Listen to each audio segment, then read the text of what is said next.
Você sabe por quê?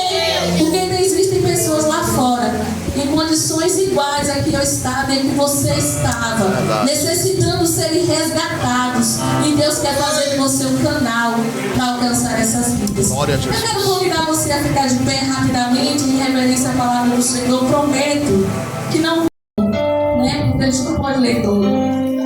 Mas, apesar que aqui no livro de Neemias que fala que depois que os muros foram edificados, Neemias reuniu o povo, ele chamou Esdras, o escriba, e eles leram a lei do Senhor. E a Bíblia diz que durante um quarto do dia, Esdras fez a leitura da palavra. Louvado seja o nome do Senhor. E as pessoas ficaram ali sentadas, atentas, ouvindo a lei do Senhor. E depois de haver ouvido, houve um grande arrependimento. E eles começaram a confessar as suas falhas, as suas culpas. Os sacerdotes se purificaram, o povo se purificou. E novamente eles voltaram a invocar o nome do Senhor, assim como fora, né, previsto, como fora, vou dizer assim, especificado pelo Senhor, né, aos sacerdotes do passado. E é interessante a gente entender que a palavra do Senhor, ela tem esse poder de transformar as nossas vidas. Ela tem o poder de nos alertar da vontade de Deus e nos levar à reflexão do nosso eu, das nossas falhas, das nossas faltas e principalmente nos levar ao arrependimento. Louvado seja o nome do Senhor. Às vezes as pessoas, né, a gente vai passando dia após dia como crente, acha que a gente não precisa mais se arrepender.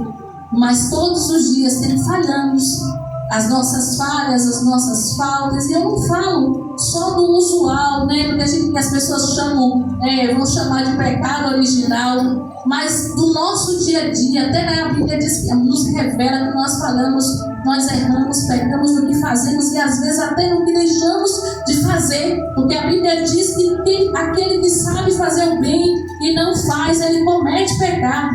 E às vezes a gente sabe fazer o bem e deixa de fazer.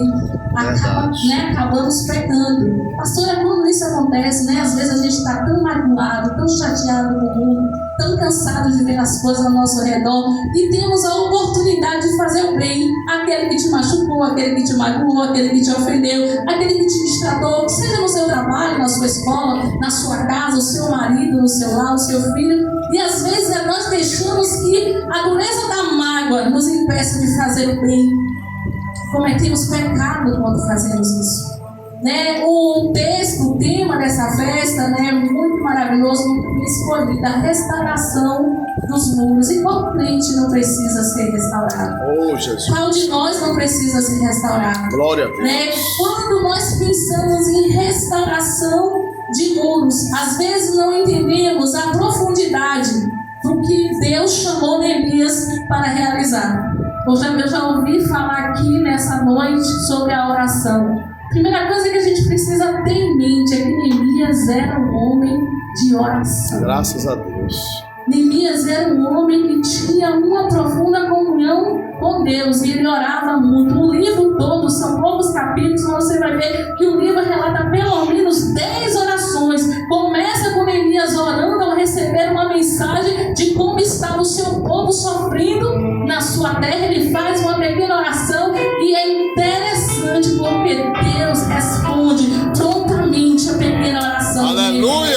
Eu quero dizer para você nessa noite que por menor que tenha sido a tua oração, Deus ouviu e Ele está respondendo. Ele está entrando com providência. Aleluia! Neemias, ele